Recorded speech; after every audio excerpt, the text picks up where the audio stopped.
Bonjour à tous et bienvenue dans la suite de notre série La procession du Saint-Esprit d'après la théologie orthodoxe. Nous sommes dans la troisième partie ou troisième grande section, les relations économiques n'ont-elles donc aucun lien avec les relations éternelles? La partie A, la position théologique du patriarche Grégoire II de Constantinople, dit le Chypriote, né au ciel en 1290. Deuxième sous-section, après la période du premier concile des Blachernes en 1283, 2 ans plus tard, se tient le second concile des Blachernes. Donc ici, on va traiter de l'époque du second concile des Blachernes contre Jean Bécos, 1285. Un peu de mise en contexte. À propos du second concile des Blachernes de 1285, de retour d'Asie à la mi-janvier, l'empereur Andronique II, accédant à la demande des divers partis, convoqua un synode. C'est-à-dire divers partis qui divisaient l'Église à cette époque. Le parti des latinophones, qui étaient les partisans de Jean Bécos, ex-patriarche tombé en disgrâce. Le parti qui était resté toujours fidèle au patriarche Joseph, Saint Joseph, qui avait été destitué injustement, puis ensuite réinstitué par Andronique II, qu'on appelle les Joséphites, juste pour dire qu'ils étaient surtout proches de ce patriarche Joseph. Les Arsénites, qui en fait sont des schismatiques et qui, eux, avaient voulu rester fidèles à la mémoire de patriarche Arsène, qui précède Joseph. Toute une histoire avec Arsène et comment Michel VIII Paléologue l'a traité, etc. Donc il y avait un groupe qui était en schisme avec l'Église à ce moment-là, qu'on appelle les Arsénites, du nom de ce patriarche-là. Et ensuite, un parti peut-être plus modéré, proche des Joséphites, selon Jean-Claude Larcher, mais peut-être plus ouvert à la discussion théologique que les Joséphites, et selon Jean-Claude Larcher, ce serait le parti de Georges de Chypre, ensuite patriarche Grégoire II, et de quelques-uns de ses proches comme Théodore Mouzalone, Manuel Maxime Cholobolos, etc. Enfin, il y a différents partis, différentes sensibilités, on peut dire, c'est décrit dans le livre de Larcher, si ça vous intéresse en particulier, et donc c'est pour satisfaire à la demande de ces divers partis qui veulent rouvrir le débat sur la question de la procession du Saint-Esprit que ce synode est convoqué par Andronique II. La première session s'ouvrit le premier jour du Grand Carême, soit le 5 février 1285, dans le triclinium d'Alexis Comnène au palais des Blachernes, ce qu'on appelle aussi l'Alexiacon. Elle fut suivie de 3 autres sessions qui se déroulèrent au cours de la même quinzaine. Une 5e session se déroula au mois d'août pour clôturer le synode. Les 4 premières sessions donnèrent lieu à un débat ouvert et approfondi. D'un côté, Jean Bécos, Constantin Méliténiotes et Georges Métochites purent librement exposer leur position. Donc c'est le parti qu'on dit latinophrone, c'est-à-dire dans le même état d'esprit que les latins, et qui avait été favorable à l'union de Lyon II, et qui avait été déposé et condamné déjà en 1283. Et là, on leur donne l'occasion de redéfendre leur dossier, en quelque sorte. Donc Jean Bécos, ancien patriarche écuménique, unioniste et latinophrone, condamné et déposé en 1283. Et ses 2 partisans les plus fidèles, Méliténiotes, Métochites, ou comme on dit en grec, en réalité Méliténiotis, Métochitis. De l'autre côté, les principaux orateurs furent le rhéteur de l'Église Manuel Maxime Cholobolos, le grand logothète Théodore Mouzalone, premier ministre de l'Empire, mais aussi ancien élève de Grégoire et théologien accompli, et Grégoire lui-même. Grégoire, c'est le même que Georges de Chypre. Il devient Grégoire parce qu'en devenant moine, il prend un nom monastique. Pour devenir évêque, il faut aussi devenir moine. Donc on a vu qu'il était passé par toutes ces étapes successives, d'être ordonné diacre, prêtre, moine, évêque, etc. Donc il a changé de nom à ce moment-là. Donc maintenant il s'appelle Grégoire, un patriarche écuménique Grégoire II, dit le Chypriote, puisqu'il était originaire de Chypre. Mais ce n'est pas correct de dire le patriarche Grégoire de Chypre, parce qu'il n'y a pas de patriarche de Chypre. Donc c'est important de dire les choses correctement. Il est patriarche de Constantinople et il est surnommé le Chypriote, ou celui qui est de Chypre à cause de son origine. Donc Grégoire lui-même qui présidait le synode. Aux côtés de ces derniers figurait aussi le patriarche d'Alexandrie Athanase III, alors réfugié à Constantinople.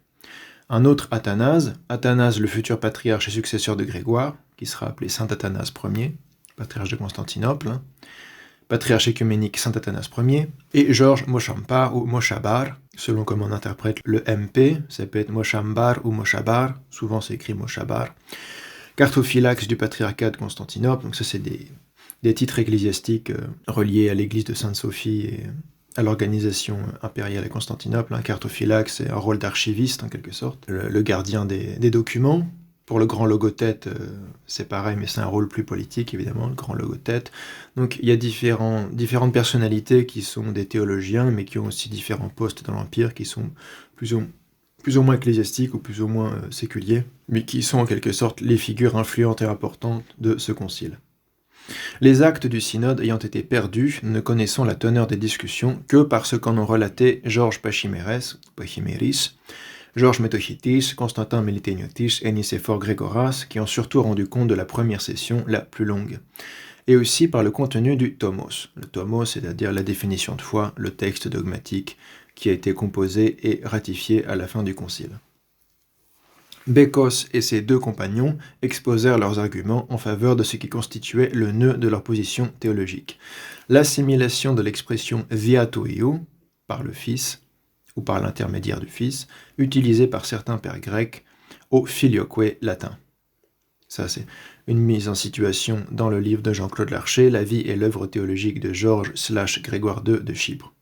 Même si on ne devrait pas dire Grégoire II de Chypre. Grégoire II, c'est son titre comme patriarche, donc il est de Constantinople, mais en tant que Georges en tant que laïc, il était Georges chypriote, Georges de Chypre.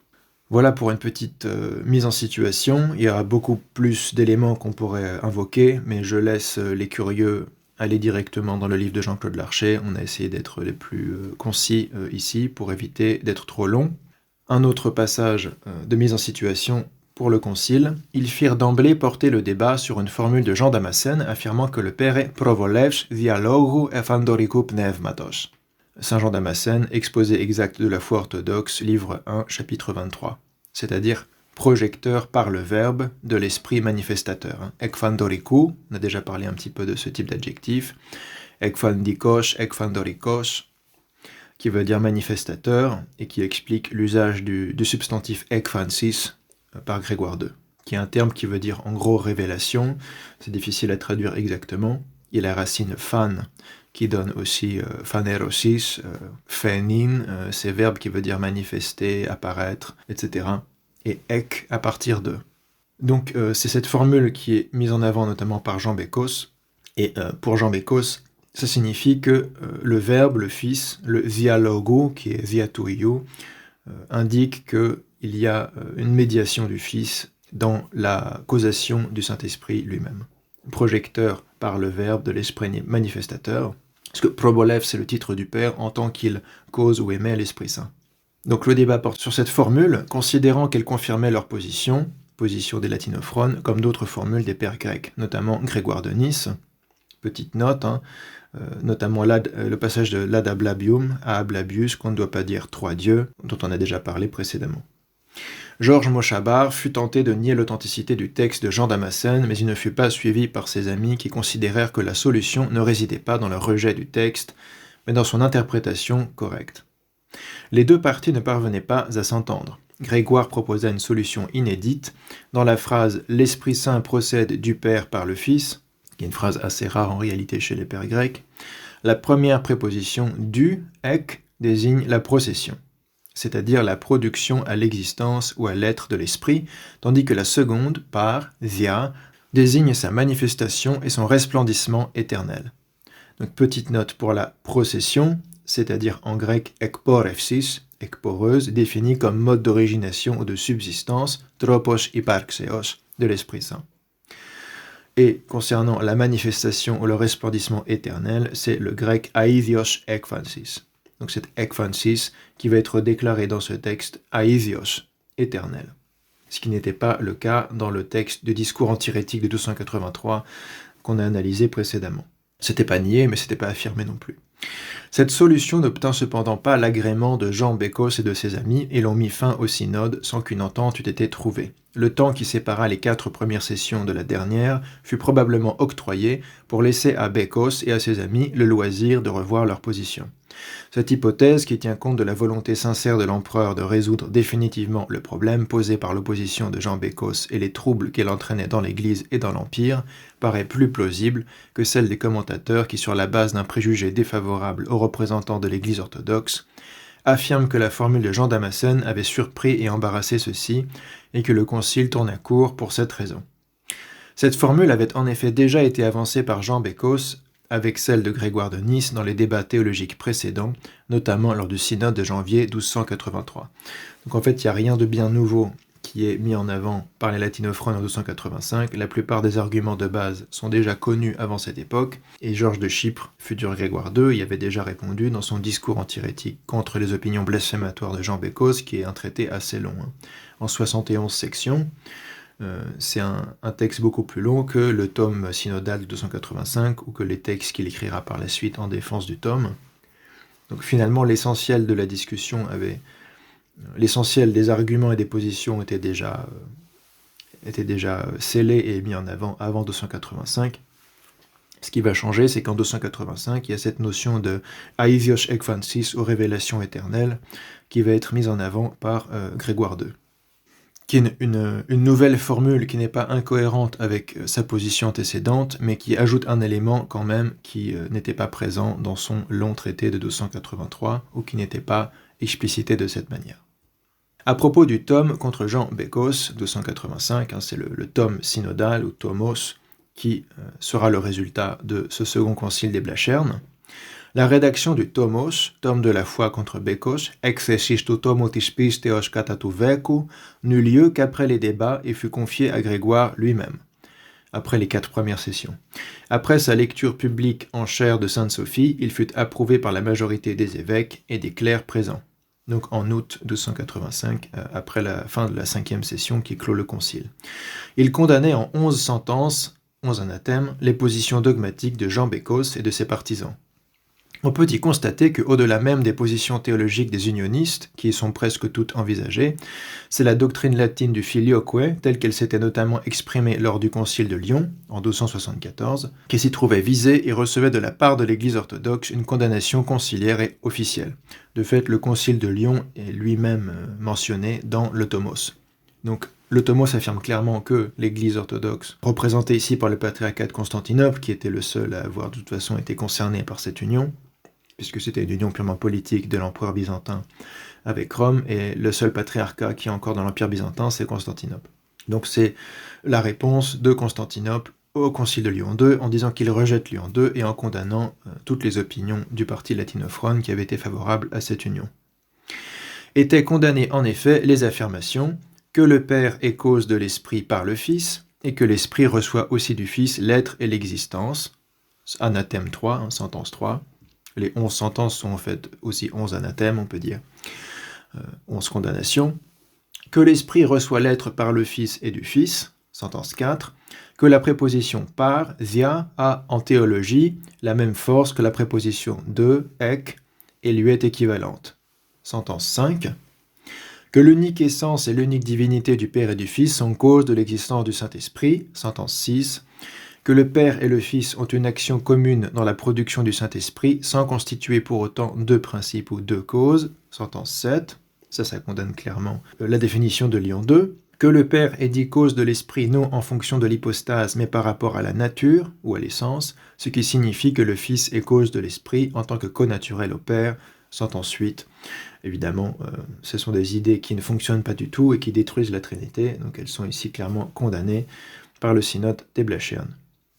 Encore à propos du tome contre Jean Bécos, ces sentences de condamnation étaient précédées d'une profession de foi et d'un exposé théologique de Grégoire, où il rejetait l'idée de la procession de l'Esprit du Père et du Fils, telle que l'entendait Bécos, c'est-à-dire dans le sens de filioque latin. Il donnait de la formule par le Fils, diatoiou, utilisée par certains pères grecs, une interprétation qui développait celle qu'il avait proposée lors du synode, distinguant notamment la procession, ekporepsis, du Saint-Esprit en tant qu'hypostase, autrement dit sa venue à l'existence, qui se fait à partir du Père seul, et sa manifestation ou son resplendissement éternel, ekphansis aïdios, qui se fait par l'intermédiaire du Fils, diatoiou, entre guillemets, comme la lumière resplendit du soleil par l'intermédiaire du rayon. On a déjà eu l'occasion de voir dans la vidéo précédente comment Georges de Chypre commentait cette image de saint Athanase, qu'il tire des lettres à Sérapion de saint Athanase, et comment il en fait un argument en faveur de sa lecture, de saint Grégoire de Nice, de saint Jean Damascène, de saint Cyril d'Alexandrie, etc. Maintenant, on va voir, parmi les 11 anathèmes qui ont été promulgués, on va en analyser 4, qui sont selon nous les plus pertinents et les plus intéressants vis-à-vis de cette question de pneumatologie, de procession du Saint-Esprit, et ce qui ressort comme étant les éléments principaux de la réponse de ce concile, de ce synode présidé par Grégoire II, qui a été signé par la majorité des évêques, une quarantaine d'évêques du patriarcat de Constantinople et le patriarche d'Alexandrie qui était présent également. Mais on parlera plus tard de la réception du concile en lui-même. On va s'intéresser à 4 anathèmes en particulier. Pour commencer, le 3e anathème, sens hétérodoxe, à distinguer du sens orthodoxe du per filium. Per filium, c'est la forme latine de ziatou iou, le par le Fils, la médiation du Fils. Le tome des Blachernes affirme donc comme 3e anathème contre Bécos et ses partisans, au même, assez latinophone qu'on est en train de condamner, qui disent que le Père est par le Fils la cause de l'Esprit, legushimen otiopatir etios estitu pneumatos ziatou iou, et qui ne peuvent concevoir le Père comme la cause de l'hypostase de l'Esprit, lui donnant l'existence et l'être, sinon par le Fils, imi ziatou iou. Ainsi, selon eux, le Fils est uni au Père comme cause conjointe, synetios, et il contribue avec lui à l'être de l'Esprit, istoine tu pneumatos afto symvalomenos. La crédibilité de leur raisonnement, disent-ils, est soutenue par la phrase du divin Damascène, le Père est émetteur ou projecteur de l'Esprit, révélateur, par le Fils. Provolev sestin tu ekfandoriku pneumatos opatir ziatou iou, voire exposé exact de la foi orthodoxe 1.12.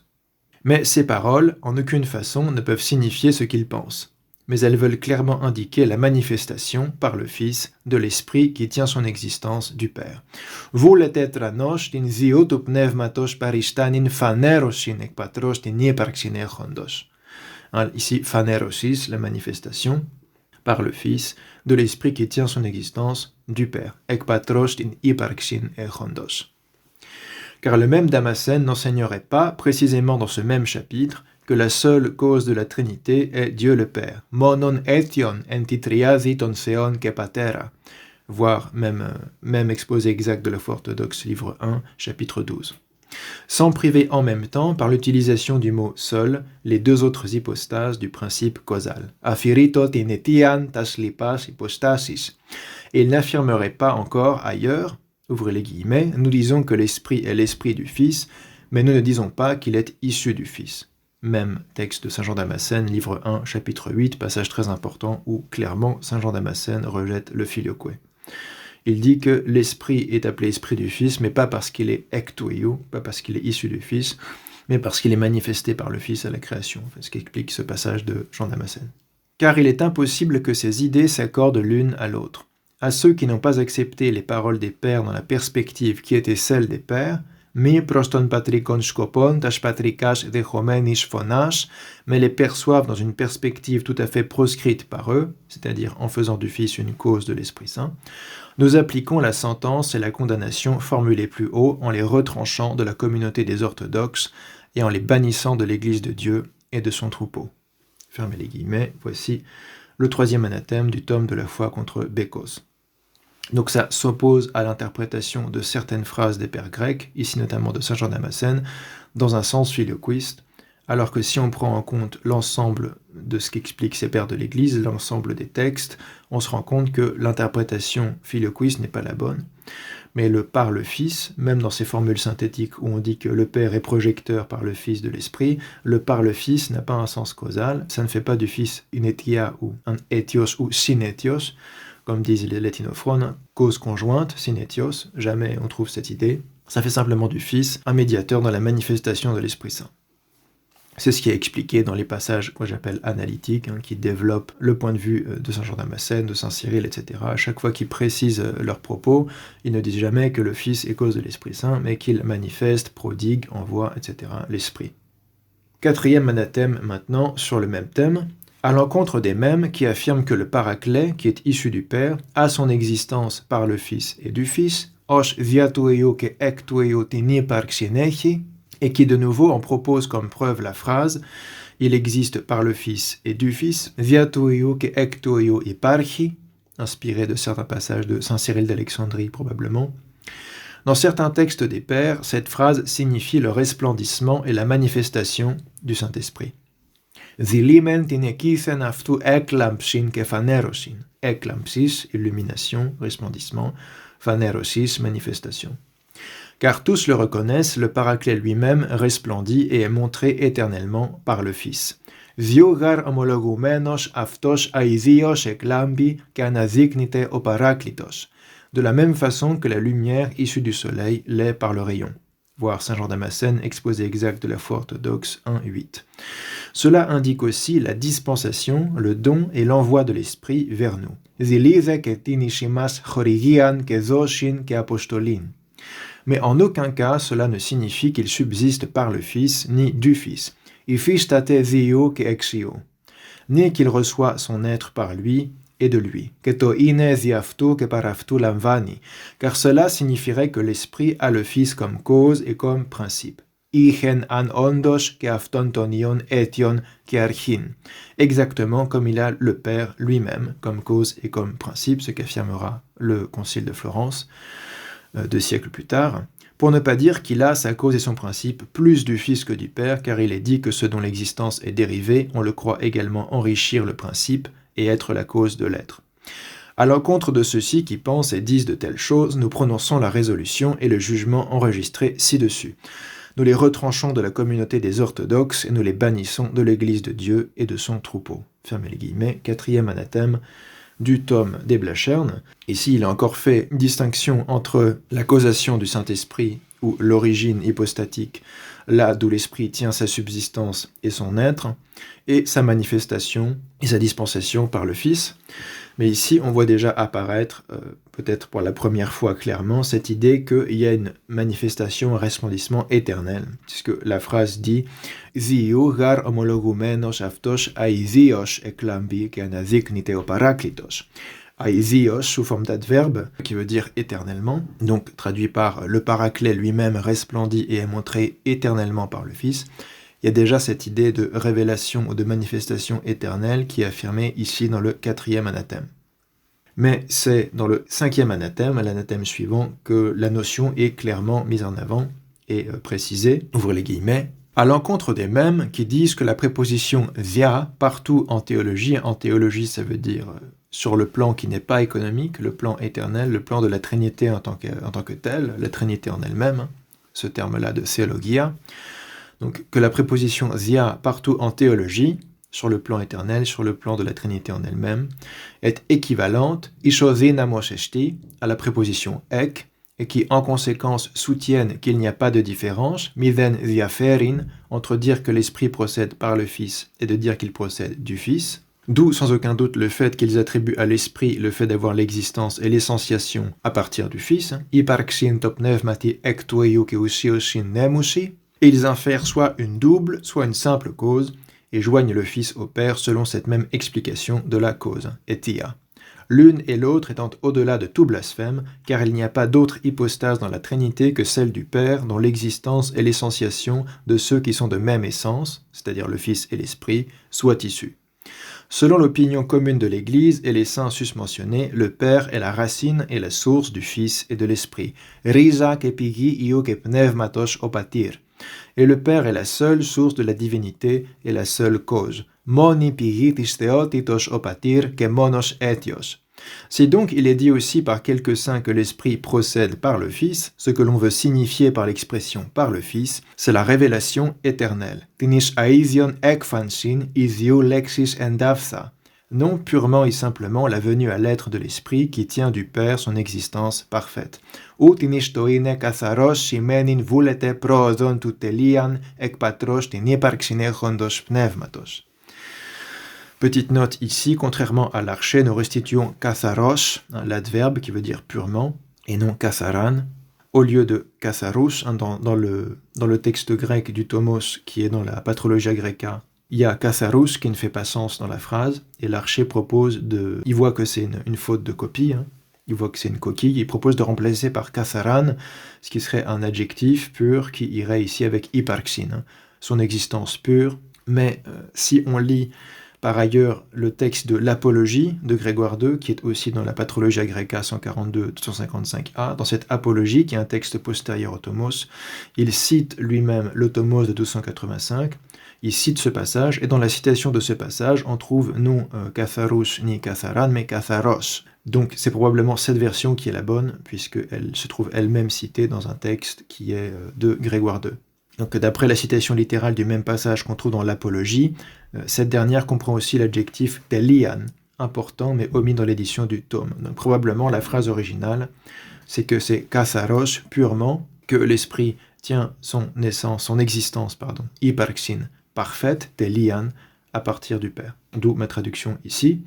Donc il faut comprendre katharos comme un adverbe, c'est purement que cette chose se fait, et l'adjectif qui va avec hyparxin, c'était lian, qui a été omis dans la Patrologia Graeca, parce que c'est probablement pas forcément une édition critique absolument fiable, on pourrait peut-être en proposer une autre, ça n'a pas été fait encore. Il me semble qu'il y a une trentaine de manuscrits du tome. En tout cas, l'ouvrage de l'Archer, la traduction de l'ouvrage de l'Archer se base sur la Patrologia Graeca, volume 142. Donc reprenons. Ce que l'on veut signifier par l'expression « par le Fils », c'est la révélation éternelle, non purement et simplement la venue à l'être de l'Esprit qui tient du Père son existence parfaite, c'est-à-dire qu'elle est parfaitement accomplie à partir du Père seul, il n'y a pas besoin de médiation du Fils dans cette venue à l'existence. Car autrement, cela priverait le Père d'être la seule cause et la seule source de la divinité et ferait apparaître comme n'étant pas un théologien véridique, le théologien, c'est-à-dire saint Grégoire de Nazianze, lorsqu'il dit, ouvre les guillemets, tout ce que le Père est dit posséder, le Fils le possède également, à l'exception de la causalité, plin tisetias, dans le discours 34, chapitre 10. À l'encontre de ceux qui parlent ainsi, nous prononçons la résolution et le jugement enregistrés ci-dessus, nous les retranchons de la communauté des orthodoxes et nous les bannissons de l'Église de Dieu et de son troupeau. Fin de cet anathème qui fait apparaître noir sur blanc l'expression Aïzios ekphansis, révélation éternelle. Donc ici, ce qui est mis en avant, c'est que, en plus de l'idée qu'il faut distinguer la théologie, la procession hypostatique comme étant de l'ordre de la théologie de la Trinité en elle-même, et l'économie comme étant l'envoi ou la dispensation de l'Esprit Saint à la création, qui est en gros ce qui était expliqué par le texte précédent, le discours antirétique, par saint Photios, et c'est ce qui ressort en fait le plus clairement des pères, pour être honnête. En plus de ça, Grégoire II propose de dire qu'au plan théologique lui-même, il faut distinguer la procession et la manifestation. Et ce qu'il appelle la procession, c'est la venue à l'existence, l'essentiation, l'origination de l'Esprit Saint comme hypostase. Cette procession ekporepsis est à partir du Père seul, puisque seul le Père est cause, source, etc. Et le via, toujours sur le plan éternel de la théologie de la Trinité en elle-même, le via indique une manifestation, révélation éternelle de l'Esprit Saint par le Fils. Et ça, c'est quelque chose qui n'a jamais été clairement exprimé comme ça avant. Donc ça va être un petit peu au centre des débats lors de la réception de ce tomos. Avant d'aller sur la réception, on va lire le 10e anathème, donc l'avant-dernier anathème du tome, l'esprit comme hypostase, distingué de l'esprit comme grâce et énergie. Ça, c'était déjà très présent dans le discours antirétique qu'on a analysé la dernière fois, et c'est répété ici officiellement, conciliairement, en 1285.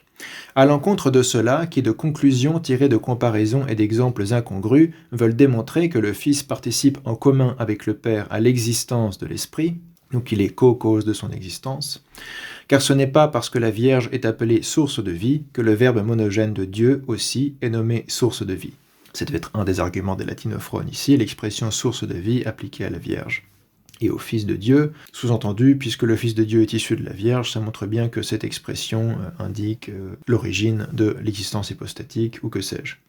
Si elle est appelée ainsi parce que c'est d'elle qu'est venue la vie authentique, c'est que le Verbe de Dieu est vrai Dieu lui-même et né d'elle selon l'humanité, et qu'elle est devenue la cause de sa chair sainte. De même, pour le Fils, il est source de vie parce qu'il est devenu la cause de la vie pour nous qui étions morts à cause du péché, parce qu'il est devenu comme une rivière débordante pour tous, et parce que, pour ceux qui croient en lui, le Fils, l'Esprit est dispensé comme de cette source et par elle. Tish afton πιστεύουσιν ως αποπηγής αυτής και δι' αυτού χορηγείται το πνεύμα. Et c'est cette grâce de l'Esprit qui jaillit, και αυτή και η χάρις αναβλύζει του πνεύματος. Il n'est ni nouveau ni étranger à l'écriture de l'appeler du même nom que le Saint-Esprit. Itis uden kenon, utetis graphon sinithias alotrion, et an agion homonymos kalite pneuma. Car parfois, une opération ou énergie est identifiée par le nom de celui qui opère.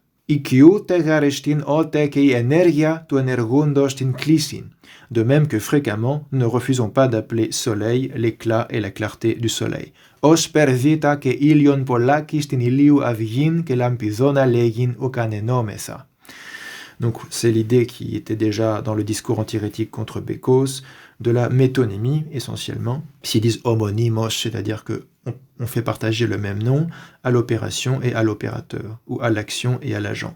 Petite note, il s'agit ici d'une forme de métonymie où le don est signifié par le nom du donateur, ou l'activité ou l'action par le nom de l'agent. Donc en fait, on parle du don de la grâce et on dit l'Esprit Saint est donné. On a déjà expliqué ça dans la vidéo précédente. On peut constater en tout cas que c'est aussi clairement enseigné ici, conciliairement, au Second Concile des Blachern. Donc c'est pas seulement une opinion de Grégoire II, c'est la doctrine validée par ce concile de Constantinople en 285. Donc c'est cette grâce de l'Esprit qui jaillit et qui est appelée Esprit Saint. Et il n'est ni nouveau ni étranger à l'Écriture de l'appeler du même nom que le Saint-Esprit. C'est ce qui ressort aussi des commentaires de Saint Jean Chrysostome sur l'Évangile de Jean, dont on a parlé la dernière fois, car parfois une énergie est identifiée par le nom de celui qui énergise, celui qui opère, tu energundos. À l'encontre de cela, dont l'ambition est de tirer de telles conclusions et de concilier ce qui par nature ne saurait l'être, nous prononçons la résolution et le jugement enregistrés ci-dessus, nous les retranchons de la communauté des orthodoxes et nous les bannissons de l'Église de Dieu et de son troupeau. 10e anathème, qui clairement opère la distinction essence-énergie, même si le mot essence n'est pas prononcé, la distinction entre l'essence et l'hypostase de l'Esprit Saint, et la grâce, l'énergie, toutes les communications, la communication des bienfaits, etc., à la création.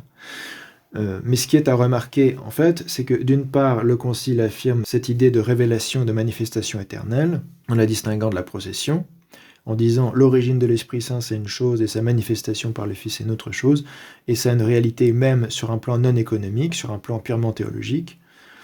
Et d'autre part, il y a cette explication que dans l'économie, on utilise le nom d'Esprit Saint pour parler de la grâce. Donc quand on dit que l'Esprit est envoyé par le Fils ou dispensé par le Fils, on parle des énergies, on parle des activités, on parle de la grâce divine. Mais aucun lien n'est vraiment fait dans tout le tome entre cette idée de manifestation éternelle et cette idée des énergies et de la distinction entre l'hypostase et les énergies. La partie qui parle de la révélation éternelle ne parle pas du tout d'énergie, et la partie qui parle des énergies parle purement d'économie. Donc c'est cet élément-là qui aussi va créer l'ambiguïté et les débats qui auront lieu suite au tomos, probablement, puisque ce n'est pas clair, cette idée de manifestation éternelle, de quoi ça parle, de quoi il est question. Tout ce qu'on sait, c'est que le tome affirme que Ek indique la procession en tant que telle, le mode de subsistance, alors que Zia indique une notion de resplendissement ou de révélation ou de manifestation, mais on n'explique pas vraiment quel est le fondement de cette distinction et qu'est-ce que ça signifie que cette manifestation éternelle. Ce qui va expliquer la réception mitigée du tome, en tout cas y compris au sein des évêques, même s'ils ont la plupart signé, mais de manière plus générale au sein du patriarcat de Constantinople, qui est concerné par ce concile. Donc une réception mitigée, pour finir cette vidéo. Le tomos fut approuvé majoritairement par les évêques. Cependant, beaucoup de clercs de rang inférieur refusèrent d'y apposer leur signature. Ce fut le cas aussi de beaucoup de titulaires d'office du patriarcat, qui semble-t-il craignaient, au souvenir des événements des années précédentes, de perdre leur poste en cas de revirement éventuel et de condamnation ultérieure du tomos. Selon Georges Pachymérès, qui est un historien de cette époque, contemporain des faits, Relations historiques, livre 8, chapitre 1. Ce fut le cas encore de clercs à qui le contenu même du tomos inspirait une certaine méfiance, la distinction fondamentale de Grégoire entre l'existence éternelle du Saint-Esprit et sa manifestation éternelle étant pour eux trop nouvelle et trop subtile. Parce que de fait, elle est nouvelle dans sa formulation, et elle est suffisamment subtile pour avoir créé tous ces débats par la suite. Beaucoup d'entre eux, lors des discussions du synode, avaient manifesté leur souci de s'en tenir aux expressions les plus basiques de la foi et aux positions patristiques les plus courantes, et les plus explicites et évidentes. Premièrement, certains étaient tentés, dans une position de repli, de rejeter la formule de Jean Damascène comme inauthentique, comme Georges Mochabar. Deuxièmement, d'autres refusaient de discuter des citations comportant l'expression « par le Fils », considérant non seulement qu'elles étaient rares et marginales, ce qui est le cas, mais que les commentaires les concernant entraînaient loin des expressions simples, habituelles et communes de la foi de l'Église. Ça, c'est le point de vue du patriarche Athanas III d'Alexandrie et des Arsénites, le groupe schismatique dont on a parlé, mais qu'on essayait de ramener dans le sein de l'Église, dont on demandait l'avis aussi et la position sur ces questions, en espérant les faire revenir dans le sein de l'Église. Troisièmement, la plupart s'en tenaient à la position dominante dans l'Église byzantine depuis Photius, Saint Photios le Grand. L'expression « par le Fils » avait une signification exclusivement économique, c'est-à-dire concernait la dispensation, la communication et la donation de l'Esprit au monde et dans le temps. Et à vrai dire, on ne peut pas tirer vraiment une conclusion autre de la plupart des passages où les pères de l'Église expliquent ce qu'ils entendent par le Fils. Quatrièmement, certains, enfin, au moment de signer le tomos, firent humblement savoir qu'ils n'entendaient rien à la distinction opérée par Grégoire, ne voyant pas de différence entre l'existence éternelle et la manifestation éternelle. Et là, on voit à quel point la source du problème, c'est que cette idée de manifestation éternelle n'est pas vraiment expliquée. Il est juste affirmé qu'il faut distinguer la procession de la manifestation éternelle, et que, d'autre part, en plus de cette manifestation éternelle, il y a la manifestation dans la création, l'économie, la dispensation des dons. Donc le tome distingue trois choses: la procession, qui est l'origine hypostatique du Saint-Esprit, la manifestation éternelle, qui n'est pas vraiment expliquée à vrai dire, et l'envoi du Saint-Esprit dans la création, aux saints, aux chrétiens, l'envoi des énergies divines, l'opération de Dieu dans la création, qui est dans un autre anathème explicité comme étant une question d'énergie. Donc on donne à l'énergie le nom de l'opérateur ou de l'agent, mais c'est bien les énergies ou la grâce dont il est question dans cette économie. Mais aucun lien n'est fait entre la notion de manifestation ou de révélation éternelle et la notion d'énergie, ce qui rend la chose ambiguë évidemment. Donc on va s'arrêter ici pour cette vidéo qui voulait s'arrêter purement et simplement sur le tome lui-même et les 4 anathèmes qui nous semblaient les plus importants. Dans la prochaine vidéo, on va parler des discussions et des débats qui ont lieu par la suite, petit à petit, sur les années qui suivent, jusqu'à la démission de Grégoire II en 1289. Et on va citer des passages des textes que Grégoire II a rédigés pour défendre et préciser ce qu'il voulait dire dans le Tomos, puisque c'est le principal rédacteur du Tomos. Il a écrit 2 textes à cet effet. Un premier qui s'appelle « Apologie du Tomos », donc une défense. Il défend les attaques de divers bords contre son Tomos, notamment des attaques des latinophones, mais aussi des attaques de Moshabar, et de ceux qui ne sont pas convaincus par la distinction qui est faite.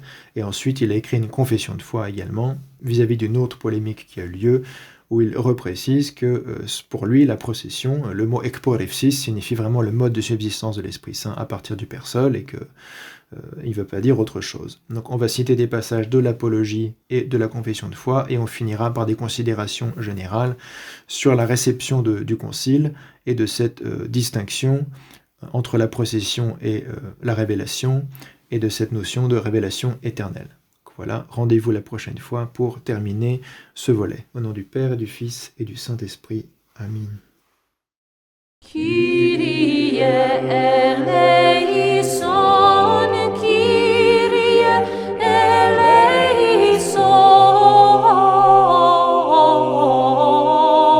Kyrie eleison, Kyrie eleison,